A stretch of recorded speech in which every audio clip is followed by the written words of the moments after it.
If you've been cheated on in the past and you're thinking about dating, it can be terrifying to put yourself out there again. How do you trust someone after being cheated on? Welcome. If this is your first time here, my name is Lindsay and I am the Real Love Alchemist. I help you go from bad relationships to real love with the magic of subconscious work. If you're interested in working with me one-on-one, click on the link in the description. First of all, if you've gone through that, if you've experienced being cheated on, I am so sorry. It is a heartbreaking betrayal. And of course, you're gonna feel afraid to open your heart again after going through something like that. So that being said, the first thing you wanna do is to be gentle with yourself. Understand that anyone who is in your situation would be feeling the same way. So don't judge any of the emotions that you're experiencing. Maybe you're experiencing hatred, anger, resentment. It's all okay. We don't heal and we don't move on when we're suppressing or denying an emotion or pretending it's not there, trying to push it away. A lot of us can feel like it's not okay to have feelings of anger or hatred, especially resentment, but no, it's all okay. So if you're feeling hatred towards your ex, let it be there. It's okay. It won't last forever. If you let it be there, you'll feel it and eventually it will move through you. The second step here to being able to open your heart again after being cheated on is to do the healing work to address that wound. Do the healing work that's necessary to move on from the betrayal. Because again, it is indeed a betrayal. It's a tremendously difficult thing to experience and to go through. This is one of those things that time alone really doesn't heal. Betrayal leaves you a very different person. So if you want to have healthy relationships in the future, you have to do the healing work. This is what I specialize in helping my clients with in my Living Free Finding Love program. I help you to release any of the suppressed or stuck emotional energies like betrayal, heartbreak, fear, resentment, anything that's keeping you walking around with a wall around your heart, scared to open up again. Because what can happen when we're carrying around a lot of these energies is we view the world through that emotional screen, through that emotional filter.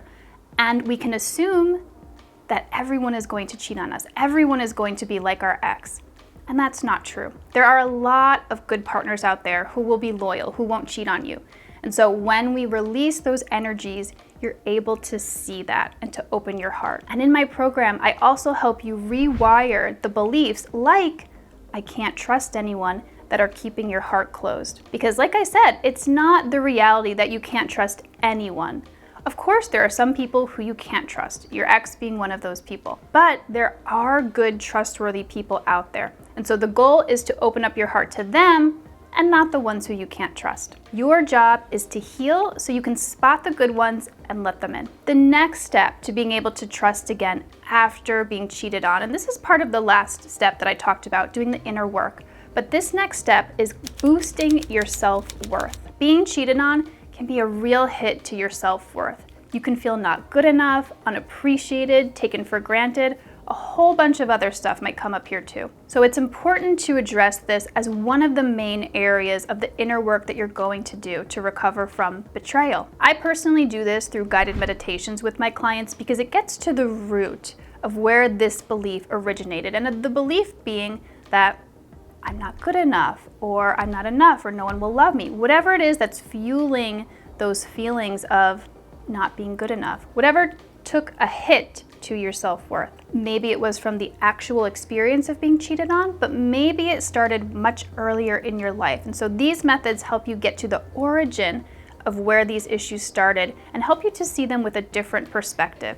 So you can feel more positive about yourself, so you can love yourself. Now, any way you can do this to help boost your self-worth is helpful. This is just how I personally do it with my clients, and it is quite effective. The next step to being able to open your heart after being cheated on is to make sure you have a mentor who can help guide you through the dating process. When you've been cheated on, it can be really easy to start second-guessing yourself when you're dating as to whether this is really a person who you can trust, or are you missing some red flags like maybe you did the first time around? Make sure you have someone in your life who is objective, who can help you to see the big picture and make sure you're not missing anything, or to make sure that this is a trustworthy person. And this can help you so much with your confidence, and it can also help you to feel safe that you're not just relying on yourself. There's this objective person around you who's also looking at this person and seeing if they are truly someone you can trust. It helps so much.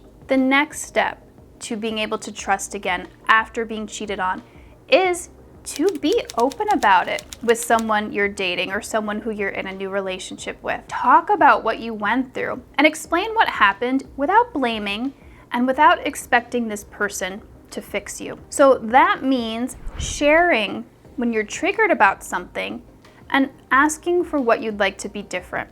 It's being really open here about it. No trying to be cool, no trying to pretend like you're fine when you're not.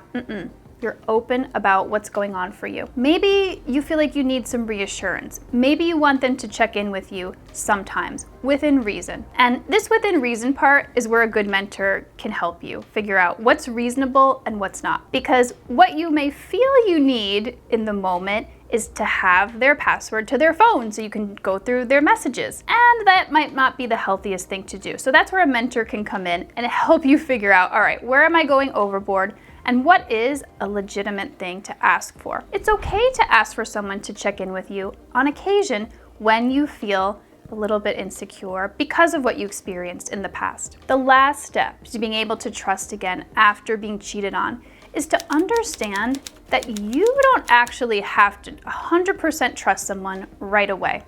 That's not realistic. That's actually not healthy. It's healthy to be unsure whether or not you can trust someone in the beginning of dating, because truly you don't know them yet. That's what the dating process is for, to spend some time with someone and to figure out, is this a person who is trustworthy? Is this a person who I can truly trust and feel safe with or not? It takes time to truly get to know someone.